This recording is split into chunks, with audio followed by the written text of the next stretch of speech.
Assalamualaikum warahmatullahi wabarakatuh dan salam sejahtera. Bismillahirrahmanirrahim. Allahumma salli ala Muhammad wa ala ali Muhammad. Nama saya Muhammad Zulfatih Nu'man dengan nombor pendaftaran 17 EAS 21F1043 dari Jabatan Kejuruteraan Awam. Hari ini, saya dan ahli kumpulan saya akan membentangkan pembentangan yang bertajuk Etika dan Peradaban di Eropah semasa zaman Enlightenment. Saya akan memperkenalkan sedikit ahli kumpulan saya, iaitu Nur Aqilah Nadira, saya Muhammad Zulfatih Nu'man, Nur Aisyah Muhammad Al-Hafiz dan juga Roshni. Seterusnya, saya akan menyenaraikan beberapa isi kandungan yang terdapat dalam pembentangan ini. Pengenalan kepada zaman Enlightenment, definisi etika, definisi peradaban, tokoh-tokoh zaman Enlightenment, kesan dan kepentingan zaman Enlightenment, dan akhir sekali kesimpulan. Selaras dengan isu yang dibincangkan, saya akan menerangkan pengenalan kepada zaman Enlightenment. Seperti yang diketahui umum, terdapat dua zaman sebelum berlaku zaman Enlightenment. Yang pertama, zaman gelap atau Dark Ages. Pada zaman ini, berlaku kemerosotan, pendidikan, peradaban, perdagangan dan pusat pentadbiran. Masyarakat pada zaman ini dikongkong dan dikawal oleh golongan gereja dan pendiri. Pada abad ke-14 hingga abad ke-16, telah muncul pula zaman Renaissance atau zaman kelahiran semula. Ahli falsafah dan cendekiawan barat telah menjelajah ke negara-negara Islam yang telah maju dan mempelajari ilmu tentang rasionalisme daripada cendekiawan-cendekiawan Islam dan cendekiawan Yunani seperti Ibn Sina dan Ibn Khaldun. Setelah memperoleh ilmu tersebut, cendekiawan barat pulang ke negara mereka untuk menyebarkan corak pemikiran rasionalis agar masyarakat mengetahui betapa pentingnya penggunaan akal fikiran untuk memperoleh ilmu. Dengan tersebarnya idea mereka tersebut, maka muncul pula zaman Enlightenment yang bermaksud zaman pencerahan atau The Age of Reason yang bermaksud zaman kewarasan. Antara tanda munculnya zaman Enlightenment ialah muncul tokoh-tokoh pemikir besar seperti Voltaire, John Locke dan John Locke Rousseau. Akhir sekali, saya akan memaparkan beberapa rujukan yang saya gunakan untuk mendapatkan maklumat tentang pengenalan kepada zaman Enlightenment. Laman web yang pertama merupakan laman web yang mempunyai banyak maklumat tentang pengenalan kepada zaman Enlightenment, manakala laman web yang kedua berserta buku-buku yang saya senaraikan ini merupakan sumber rujukan yang terdapat dalam laman web yang pertama. Di sini kita dapat lihat bahawa laman web yang saya gunakan bukan sahaja mempunyai banyak maklumat tentang pengenalan kepada zaman Enlightenment, malahan disertakan juga rujukan kepada maklumat-maklumat tersebut. Seterusnya, saya serahkan kepada Nur Aqilah Nadira. Nama saya Nur Aqilah Nadira binti Zulkifli, nombor matrik 17-21 F1041. Hari ini saya ingin menerangkan tentang etika dan peradaban di Eropah semasa zaman Enlightenment. Tahukah anda semua apa itu zaman Enlightenment? Sekarang ini saya nak menceritakan sedikit pasal zaman Enlightenment. Zaman Enlightenment bermula pada antara 1650 hingga 1800 Masehi, iaitu pada abad yang ke-17 dan ke-18. Ianya berlaku di Eropah.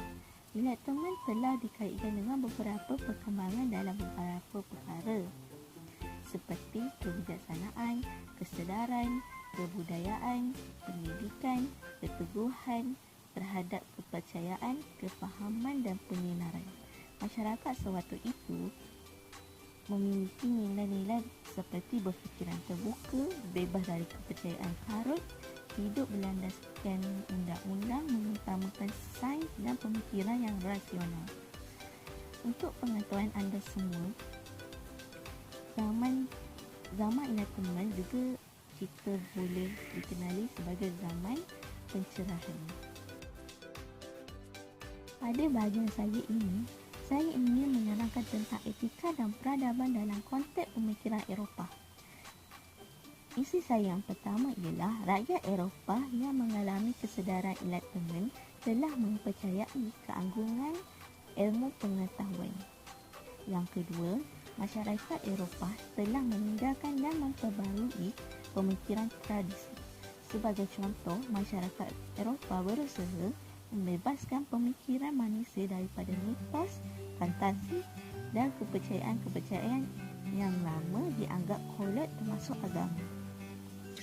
Yang ketiga, zaman pencerahan ataupun enlightenment merupakan sebuah gerakan yang membuatkan manusia berfikir mengenai kemampuan pemikirannya. Sebagai contoh, masyarakat Eropah sedar bahawa manusia mampu mengubah dunia, sejarah dan masyarakat dalam pemikirannya. Yang keempat, pemikiran rasionalisme dan empirisisme juga berkembang pesat. Sebagai contoh, kaedah saintifik mengukur fenomena alam. Yang terakhir, ahli-ahli falsafah enlightenment mengatakan bahawa pengetahuan hanya boleh didapati dari pengalaman, eksperimen dan pemerhatian. Berdasarkan isi-isi yang saya telah beri sebentar tadi, saya dapat membuat kesimpulan seperti zaman pencerahan telah membawa pelbagai idea baru yang membantu para intelektual barat untuk menyedarkan masyarakat supaya mencelik minda dan akal. Yang kedua, zaman pencerahan juga telah melahirkan masyarakat yang berfikiran terbuka, bertolak ansur dan menekankan kebahagiaan individu. Yang ketiga, idea-idea baru telah banyak timbul dalam mengubah corak pemikiran masyarakat. Antaranya adalah rasionalisme, sekularisme, empirisisme dan liberalisme. Yang keempat, golongan intelektual menjadi medium utama bagi membentuk masyarakat yang lebih proaktif dan maju dengan kesedaran yang telah diberi oleh gerakan pencerahan. Sekian, terima kasih. Assalamualaikum warahmatullahi wabarakatuh. Saya Muhammad Al-Hafiz bin Osman dengan nombor pendaftaran 17 DAS 21F1047. Di sini saya ingin menerangkan definisi peradaban. Maksud peradaban dari segi istilah: kebudayaan yang mempunyai sistem teknologi, ilmu pengetahuan, seni bangunan, seni rupa dan sistem kenegaraan dan masyarakat yang maju dan kompleks. Secara harfiah, peradaban berasal dari kata dasar adab yang berarti akhlak, kesopanan atau kehalusan budi pekerti. Maksud peradaban dari segi bahasa dan pandangan. Setiap bahasa di dunia ini mempunyai tafsiran masing-masing bagi mendefinisikan maksud peradaban. Terminologi peradaban atau kadang-kadang disebut tamadun dibicara dan dikupas oleh para sarjana dari pelbagai disiplin mengikut pandangan masing-masing. Kerana berlainan latar belakang ilmu dan disiplin para sarjana menyebabkan wujudnya penafsiran yang berbeza. Dari perspektif Islam, peradaban dikaitkan dengan perkataan umron, adab dan dinun atau dainun. Umron yang bermaksud harta kuasaan yang didiami, perkembangan subur dan maju, perhimpunan, melawat dan hidup berpanjangan. Adab pula bermaksud jemputan ke sesuatu majlis, manakala dinun pula yang bermaksud kepatuhan, pencerahan cara hidup, pinjaman hakim atau pemerintah Madinah, sebuah bandar yang ditadbir oleh hakim atau pemerintah. Maksud peradaban dalam bahasa Cina. Peradaban disebut Wenming yang berarti cerah, terang atau bercahaya, yang merujuk kepada peradaban. Wen yang bermaksud keindahan, kelembutan, keelokan atau budi pekerti, manakala Ming pula yang bermaksud cahaya atau kecerahan. Maksud peradaban dalam bahasa Tamil. Peradaban dikaitkan dengan istilah nagarikam. Nagar iaitu kota atau bandar. Maka juga bermaksud simbol tentang penjelmaan Tuhan Siva, iaitu Tuhan yang menciptakan banda. Hikam yang bermaksud peradaban. Maksud peradaban dalam Kamus Dewan. Tamadun bermaksud kebudayaan, peradaban dan kemajuan. Dari segi penggunaan, peradaban adalah sinonim dengan tamadun. Beradab berarti bersopan dan hidup diatur oleh hukum serta mempunyai tingkat kebudayaan yang lebih tinggi. Tokoh. Pengertian peradaban menurut Albion Small. Menurutnya, keupayaan manusia dalam mengawal teras asas kemanusiaan supaya dapat meningkatkan kualiti hidup. Menurutnya, tamadun ini berkaitan dengan peningkatan yang bersifat kualitatif dan membimbangkan keadaan mental manusia, manakala budaya merujuk kepada sesuatu material, fakta relevan dan konkret. Tokoh. Melalui tokoh Biren Sedihan, tamadun adalah seluruh kehidupan sosial, ekonomi, politik dan kejuruteraan. Oleh itu, tamadun tersebut mempunyai kegunaan praktikal dalam hubungan sosial. Menurut Alfred Weber, pengetahuan praktis dan intelektual dan juga satu set cara teknikal yang digunakan untuk mengendalikan alam.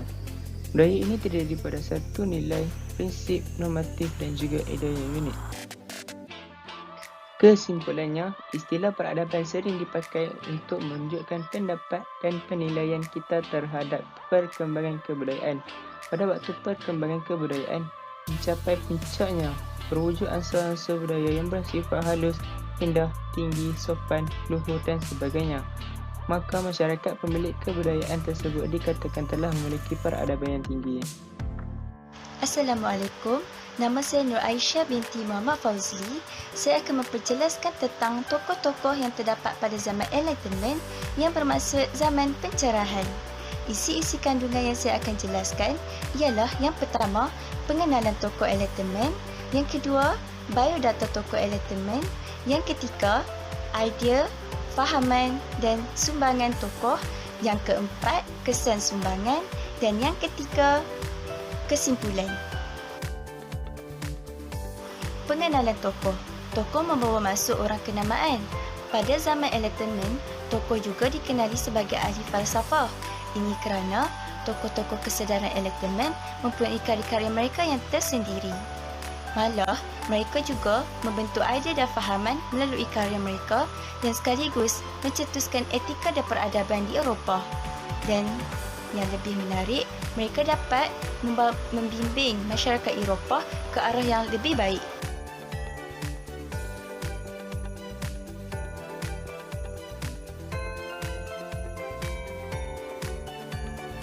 Mari kita mengenali tokoh yang pertama. Tokoh yang pertama ini diberi nama Voltaire. Voltaire dilahirkan pada tahun 1694 dan beliau meninggal dunia pada tahun 1778. Beliau merupakan seorang penulis dalam epik sastra dan karya-karyanya termasuklah The Elements of the Philosophical of the Newton and Philosophical Letters on the English, dan beliau merupakan penganut aliran Disney. Idea, fahaman dan sumbangan Voltaire ialah dari segi agama. Voltaire percaya akan kebebasan berfikir dan pemikiran tentang agama. Misalnya, beliau percaya bahawa Tuhan itu wujud, tetapi beliau tidak mahu mengetahui serba-serbi tentang Tuhannya dan berpendapat bahawa Tuhannya juga tidak mahu mengetahui tentang mereka.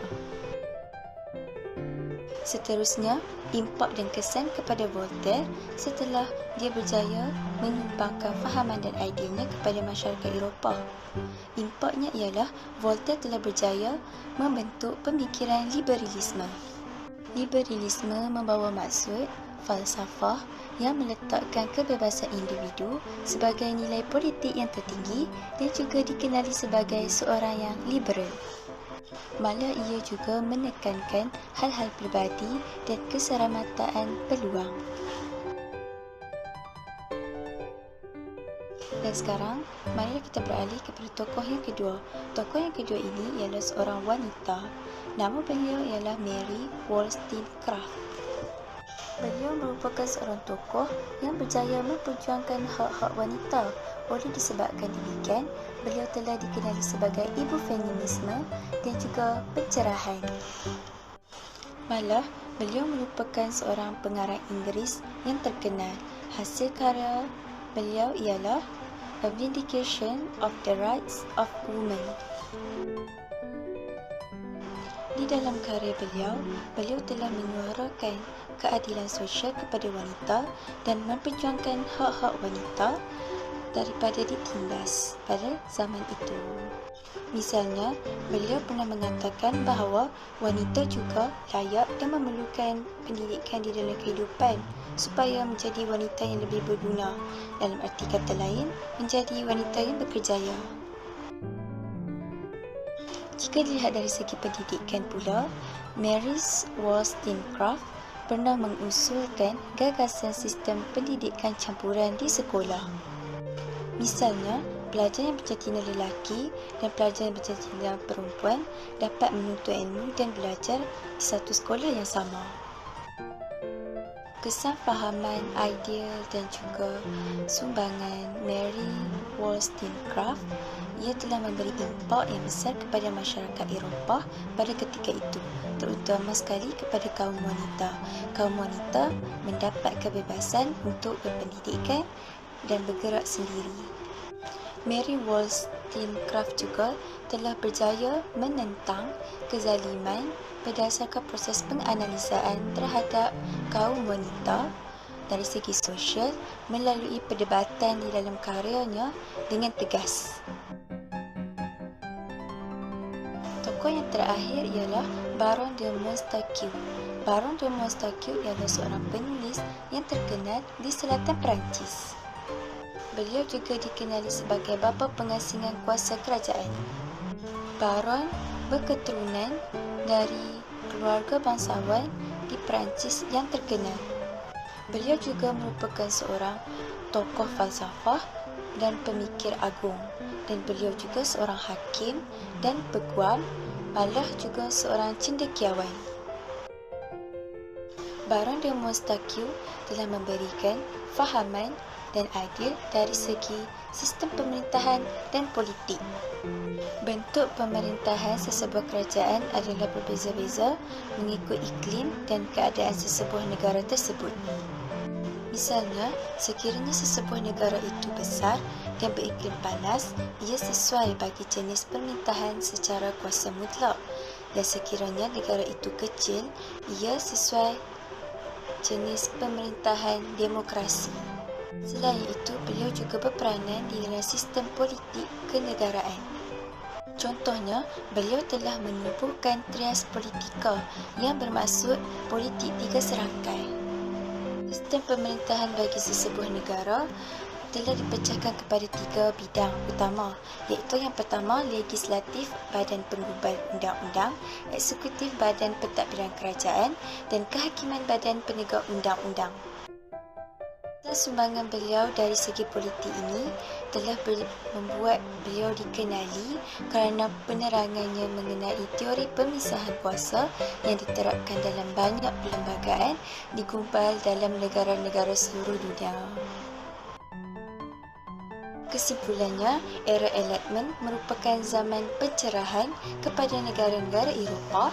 Tambahan pula, ramai pemikir falsafah yang telah lahir pada zaman ini telah menyampaikan idea penemuan saintifik mereka yang dapat memperkembangkan pemikiran rakyat yang tradisional dari kerajaan Eropah untuk mendapat kesedaran Enlightenment.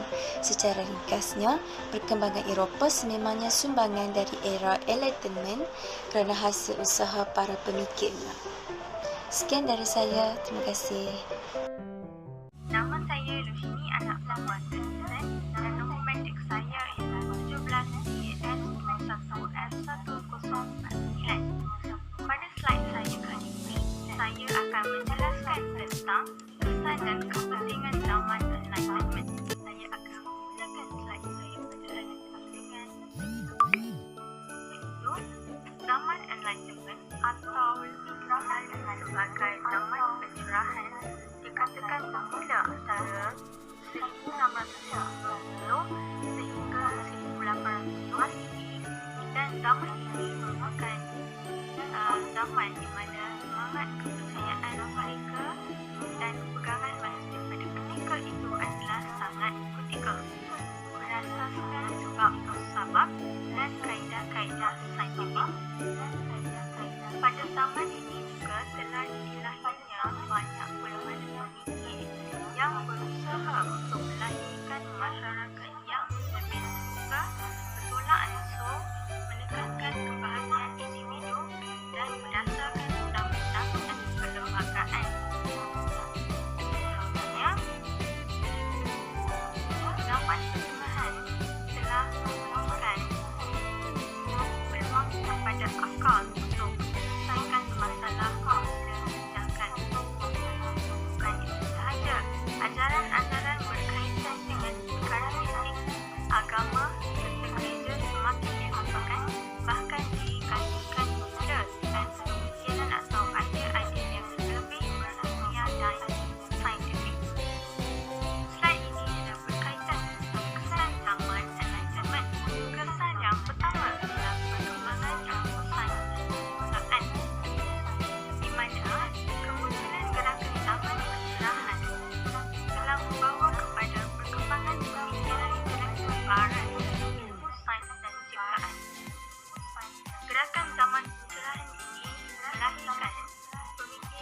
Shah dan Al-Ruh di bidang. Karya ini jelas dihasilkan untuk menarik minat masyarakat, termasuklah ahli intelektual dan ahli agama untuk terlibat secara langsung dalam kemajuan dalam memajukan bidang seni yang menuangkan pembelajaran secara taktikal dan praktikal. Penghasilan karya ini akhirnya membawa kepada perkembangan secara berkelanjutan dan membiarkan aktiviti kesenian dalam masyarakat. Kepentingan zaman dan enlightenment ini adalah kepentingan zaman dalam melahirkan masyarakat yang menerima tolak ansur dan pengetahuan. Yang kedua adalah sifat melahirkan masyarakat yang dapat memberi kemudahan zaman depan. Contohnya upaya, contoh dan sebagainya. Yang ketiga ialah zaman ini telah membedakan sekaligus menunjukkan peranan yang seharusnya dilakukan oleh para intelektual barat dalam menangani masalah negara dan masyarakat yang utuh. Yang keempat ialah zaman ini telah membawa pelbagai idea bahan yang telah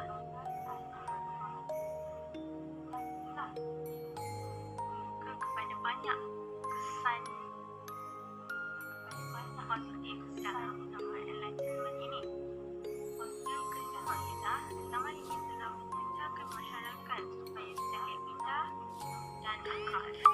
Kesimpulannya, zaman ini telah melahirkan masyarakat yang berfikiran terbuka, bertolak ansur, menekankan kebahagiaan individu dan berasaskan undang-undang serta perlembagaan melalui pendidikan yang disampaikan.